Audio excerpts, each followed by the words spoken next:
मैं सोनालिका कुशवाहा मुंशी प्रेमचंद जी की लिखित पुस्तक मानसरोवर भाग 1 की कहानी नमक का दारोगा का वाचन प्रस्तुत करती हूँ। जब नमक का नया विभाग बना और ईश्वर प्रदत्त वस्तु के व्यवहार करने का निषेध हो गया, तो लोग चोरी छिपे इसका व्यापार करने लगे। अनेक प्रकार के छल प्रपंचों का सूत्रपात हुआ। कोई घूस से काम निकालता था तो कोई चालाकी से। अपराधियों के पोबारा थे। पटवारीगिरी का सर्वसम्मानित पद छोड़ छोड़कर लोग इस विभाग की बरकंदाजी करते थे। इसके दारोगा पद के लिए तो वकीलों का भी जी ललचाता था। यह वह समय था जब अंग्रेजी शिक्षा और ईसाई मत को लोग एक ही वस्तु समझते थे। फारसी का प्राबल्य था। प्रेम की कथाएं और श्रृंगार रस के काव्य पढ़कर फारसीदा लोग सर्वोच्च पदों पर नियुक्त हो जाया करते थे। मुंशी बंशीधर भी जुलेखा की विरह कथा समाप्त करके शीरी और फरहाद के प्रेम वृतांत को नल और नील की लड़ाई और अमेरिका के आविष्कार से अधिक महत्व की बातें समझते हुए रोजगार की खोज में निकले। उनके पिता एक अनुभवी पुरुष थे। समझाने लगे, बेटा घर की दुर्दशा देख रहे हो, ऋण के बोझ से दबे हुए हैं। लड़कियां हैं, वे घास फूस की तरह बढ़ती चली जाती हैं। मैं कगारे पर कब वृक्ष हो रहा हूँ, ना मालूम कब गिर पड़ूं। अब तुम ही इस घर के मालिक मुख्तार हो। नौकरी में ओहदे की ओर ध्यान मत देना, यह तो पीर का मजार है। निगाह चढ़ावे और चादर पर रखनी चाहिए। ऐसा काम ढूंढना जहाँ कुछ ऊपरी आय हो। मासिक वेतन तो पूर्णमासी का चांद है, जो एक दिन दिखाई देता है और घटते घटते लुप्त हो जाता है।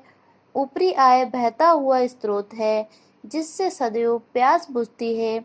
वेतन मनुष्य देता है, इसी से उसमें वृद्धि नहीं होती। ऊपरी आमदनी ईश्वर देता है, इसी से उसकी बरकत होती है। तुम स्वयं विद्वान हो, तुम्हें क्या समझाऊं। इस विषय में विवेक की बड़ी आवश्यकता है। मनुष्य को देखो, उसकी आवश्यकता को देखो और अवसर को देखो। उसके उपरांत जो उचित समझो करो। गरज वाले आदमी के साथ कठोरता करने में लाभ ही लाभ है, लेकिन बेगरज को दांव पर पाना जरा कठिन है।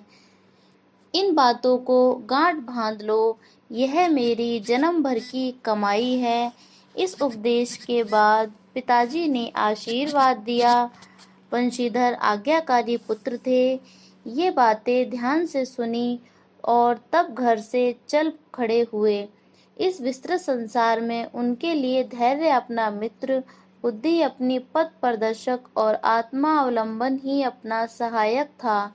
लेकिन अच्छे शगुन से चले थे। जाते ही जाते नमक विभाग के दारोगा पद का प्रतिष्ठित पद हो गए। वेतन अच्छा और ऊपरी आय का तो ठिकाना ही न था। वृद्ध मुंशी जी को सुख संवाद मिला तो फूले न समाये। महाजन कुछ नरम पड़े। पड़ोसियों के सीने में शूल उठने लगे। जाड़े के दिन थे और रात का समय। नमक के सिपाही चौकीदार नशे में मस्त थे। मुंशी बंशीधर को यहाँ आए अभी 6 महीने से अधिक न हुए थे, लेकिन इस थोड़े समय में ही उन्होंने अपनी कार्य कुशलता और उत्तम आचार से अफसरों को मोहित कर लिया था।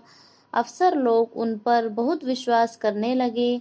नमक के दफ्तर से 1 मील पूर्व की ओर जमुना बहती थी।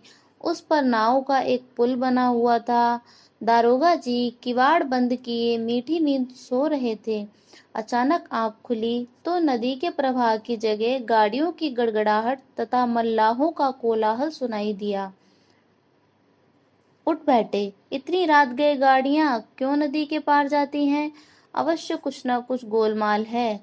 तर्क ने भ्रम को पुष्ट किया। वर्दी पहनी, तमचा जेब में रखा और बात की बात में घोड़ा बढ़ाए हुए पुल पर आ पहुंचे। गाड़ियों की एक लंबी कतार पुल के पार जाती देखी। डांटकर पूछा, किसकी गाड़ियां हैं? थोड़ी देर तक सन्नाटा रहा। आदमियों में कुछ कानाफूसी हुई। तब आगे वाले ने कहा, पंडित अलोपी दीन की। कौन पंडित अलोपीदीन? दातागंज के मुंशी वंशीधर चौके। पंडित अलोपीदीन इस इलाके के सबसे प्रतिष्ठित जमींदार थे।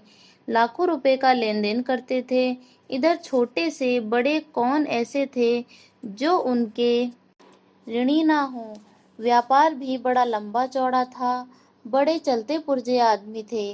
अंग्रेज अफसर इनके इलाके में शिकार खेलने आते और उनके मेहमान होते।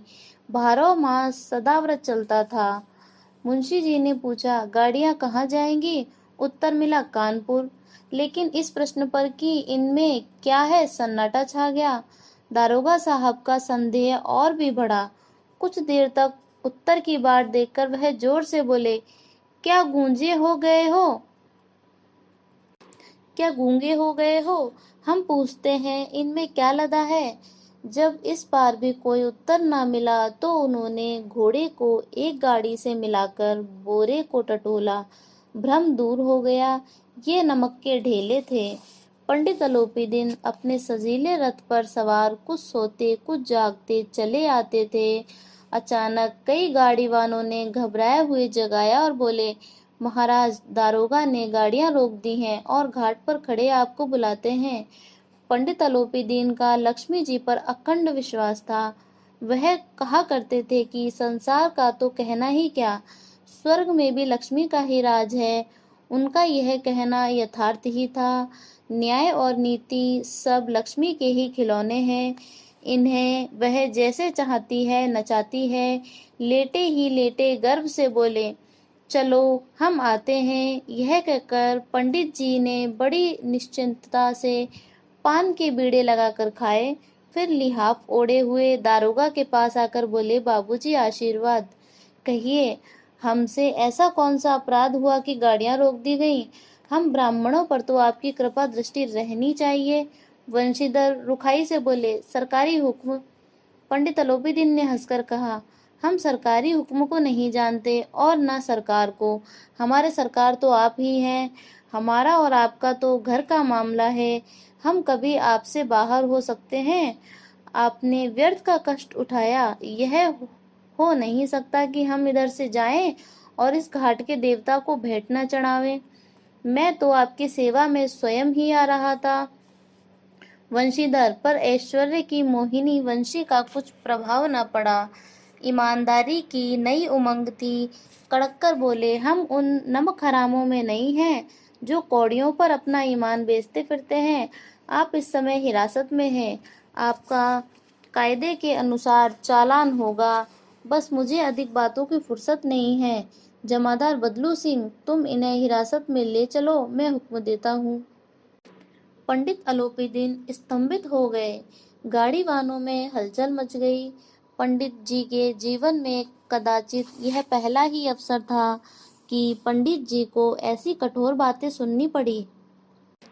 बदलू सिंह आगे बढ़ा, किंतु रोब के मारे यह साहस न हुआ कि उनका हाथ पकड़ सके। पंडित जी ने धर्म को धन का ऐसा निरादर करते कभी न देखा था। विचार किया कि यह अभी उद्दंड लड़का है, माया मोह के जाल में अभी नहीं पड़ा, अल्हड़ है, झिझकता है।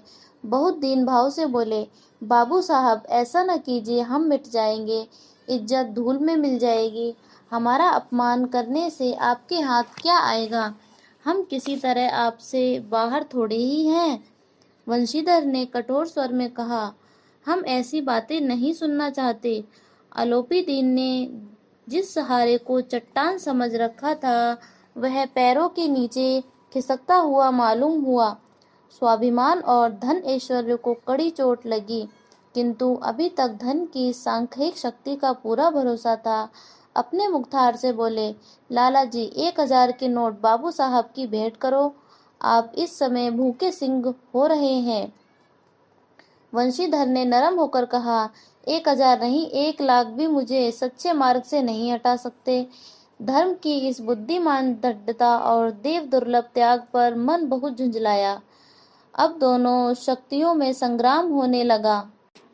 धन ने उछल उछल कर आक्रमण करने शुरू किए।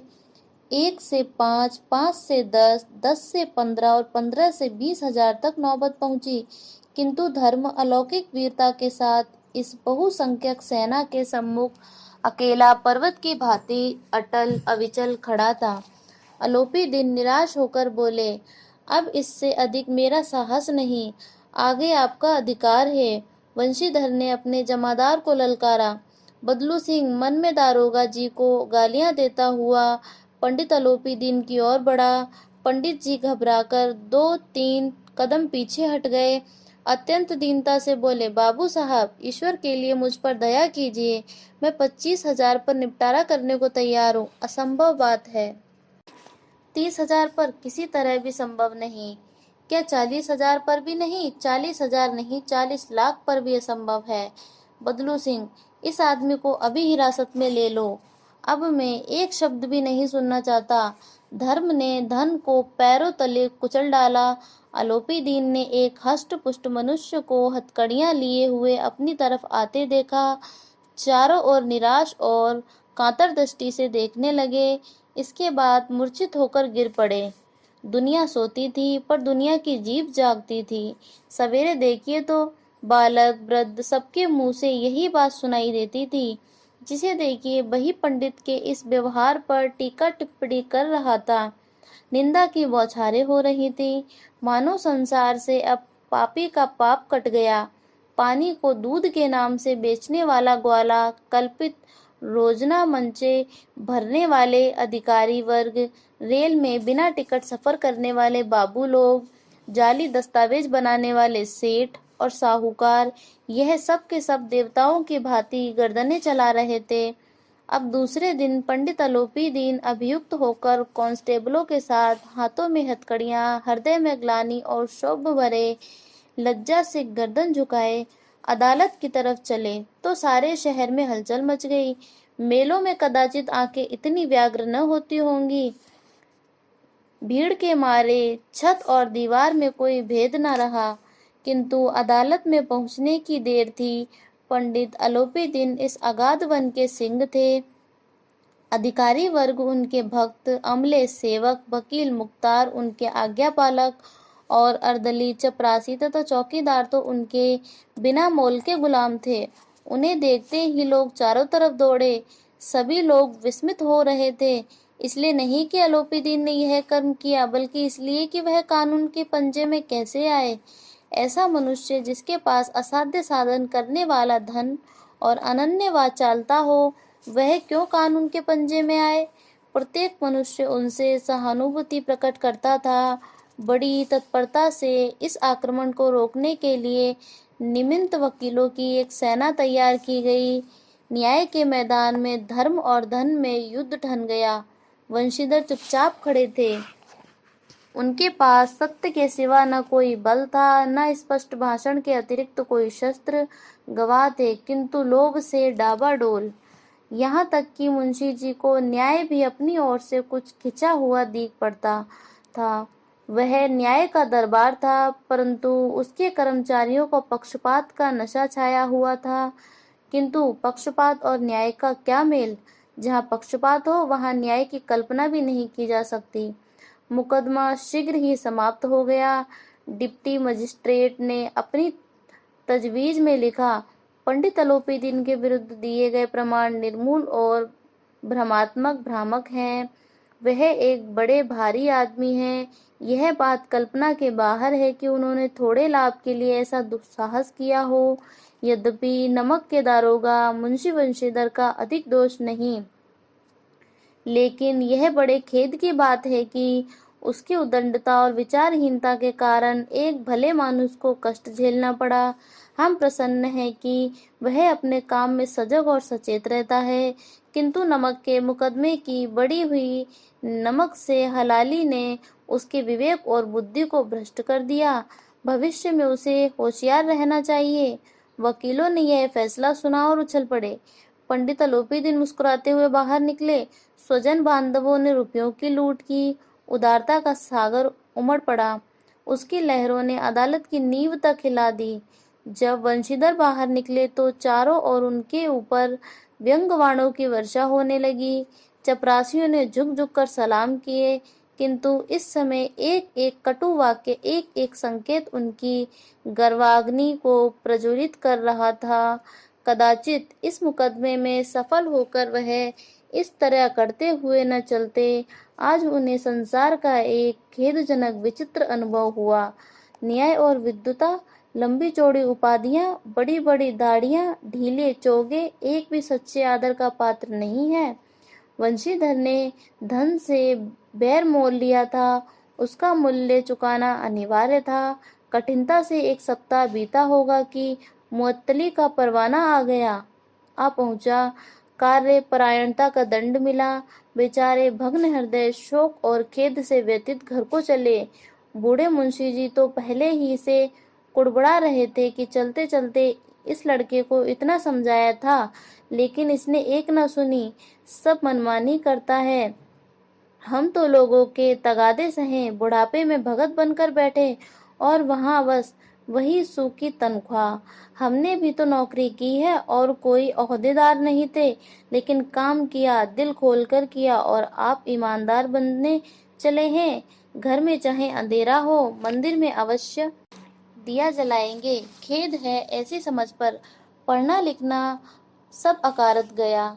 इसके थोड़े ही दिनों बाद जब मुंशी बंशीधर इस दुरावस्था में घर पहुंचे और बूढ़े पिताजी ने समाचार सुना तो सिर पीट लिया। बोले, जी चाहता है कि तुम्हारा और अपना सिर फोड़ लूं। बहुत देर तक पछता पछता कर हाथ मलते रहे। क्रोध में कुछ कठोर बातें भी कही, और यदि वंशीधर वहां से टल ना जाते तो अवश्य ही यह क्रोध विकट रूप धारण करता। वृद्धा माता को भी दुख हुआ। जगन्नाथ और रामेश्वर यात्रा की कामनाएं मिट्टी में मिल गईं। पत्नी ने तो कई दिन तक सीधे मुंह बात भी नहीं की। इसी प्रकार 1 सप्ताह बीत गया। संध्या का समय था। बूढ़े मुंशी जी बैठे राम नाम की माला जप रहे थे। इसी समय उनके द्वार पर एक सजा हुआ रथ आकर रुका। हरे और गुलाबी पर्दे, पछइये बैलों की जोड़ी, उनके गर्दनों में नीले धागे, सींगे पीतल से जड़ी हुई, कई नौकर लाठियां कंधों पर रखे साथ थे। मुंशी जी अगवानी को दौड़े। देखा तो पंडित अलोपीदीन है। झुककर दंडवत की और लल्ला चप्पो बातें करने लगे। हमारा भाग्य उदय हुआ जो आपके चरण इस द्वार पर आए। आप हमारे पूज्य देवता हैं, आपको कौन सा मुंह दिखावें। मुंह में तो कालिक लगी हुई है, किंतु क्या करें, लड़का अभागा कपूत है। नहीं तो आपसे क्यों मुंह छिपाना पड़ता। ईश्वर चाहे निसंतान रखे, पर ऐसी संतान न दे। अलोपीदीन ने कहा, नहीं भाई साहब, ऐसा ना कहिए। मुंशी जी ने चकित होकर कहा, ऐसी संतान को क्या कहूँ। अलोपीदीन ने वात्सल्यपूर्ण स्वर में कहा, कुल तिलक और पुरखों की कीर्ति उज्जवल करने वाले संसार में ऐसे कितने धर्मपरायण मनुष्य हैं जो धर्म पर अपना सब कुछ अर्पण कर सकें। पंडित अलोपीदीन ने वंशीधर से कहा, दारोगा जी, इसे खुशामद न समझिए। खुशामद करने के लिए मुझे इतना कष्ट उठाने की जरूरत न थी। उस रात को आपने अपने अधिकार बल से मुझे अपने हिरासत में लिया था, किंतु आज मैं स्वेच्छा से आपकी हिरासत में आया हूँ। मैंने हजारों रईस और अमीर देखे, हजारों उच्च पदाधिकारियों से काम पड़ा, किंतु मुझे परास्त किया तो आपने। मैंने सबको अपना और अपने धन का गुलाम बनाकर छोड़ दिया। मुझे आज्ञा दीजिए कि आपसे कुछ विनय करूं। वंशीधर ने अलोपीदीन को आते देखा तो उठकर सत्कार किया, किंतु स्वाभिमान सहित समझ गए कि यह महाशय मुझे लज्जित करने और जलाने आए हैं। क्षमा प्रार्थना की चेष्टा नहीं की, वरन उन्हें अपने पिता की यह ठकुर सुहारती की बात सहसा सी प्रतीत हुई। पर पंडित जी की बातें सुनी तो मन की मैल मिट गई। पंडित जी की ओर उड़ती हुई दृष्टि से देखा, सद्भाव झलक रहा था। गर्भ ने अब लज्जा के सामने सिर झुका दिया। शर्माते हुए बोले, यह आपकी उदारता है जो ऐसा करते हैं। मुझसे जो कुछ अविनय हुआ है उसे क्षमा कीजिए। मैं धर्म की बेड़ी में जकड़ा हुआ था, नहीं तो वैसे मैं आपका दास हूँ। जो आज्ञा होगी वह मेरे सिर माथे पर। अलोपीदीन ने विनीत भाव से कहा, नदी तट पर आपने मेरी प्रार्थना नहीं स्वीकार की थी, किंतु आज स्वीकार करनी पड़ेगी। वंशीधर बोले, मैं किस योग्य हूँ, किंतु जो कुछ सेवा मुझसे हो सकती है उसमें त्रुटि ना होगी। अलोपीदीन ने एक स्टाम्प लगा हुआ पत्र निकाला और उसे वंशीधर के सामने रखकर बोले, इस पद को स्वीकार कीजिए और अपने हस्ताक्षर कर दीजिए।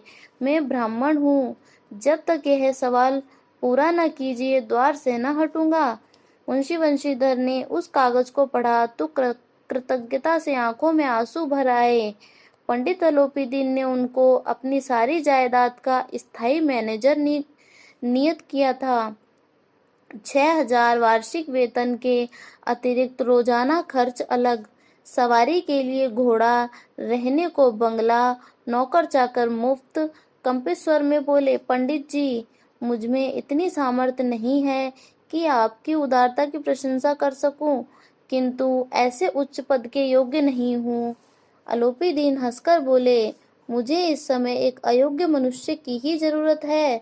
वंशीधर ने गंभीर भाव से कहा, यूं मैं आपका दास हूँ।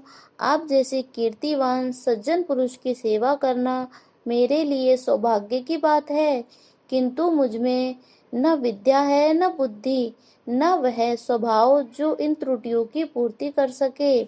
ऐसे महान कार्य के लिए एक बड़े मर्मज्ञ अनुभवी मनुष्य की जरूरत है। अलोपीदीन ने कलमदान से कलम निकाली और उसे वंशीधर के हाथ में देकर बोले, न मुझे विद्वता ही चाहे, न अनुभव की, न मर्मज्ञ की, न कार्यकुशलता की। इन गुणों के महत्व का परिचय खूब पा चुका हूँ। अब सौभाग्य और सुअवसर ने मुझे वह मोती दे दिया है जिसके सामने योग्यता और विद्वता की चमक फीकी पड़ जाती है। यह कलम लीजिए, अधिक सोच विचार न कीजिए, दस्तखत कर दीजिए। परमात्मा से यही प्रार्थना है कि वह आपको सदैव वही नदी के किनारे वाला बेमुरौवत, उद्दंड, कठोर परंतु धर्मनिष्ठ दारोगा बनाए रखे।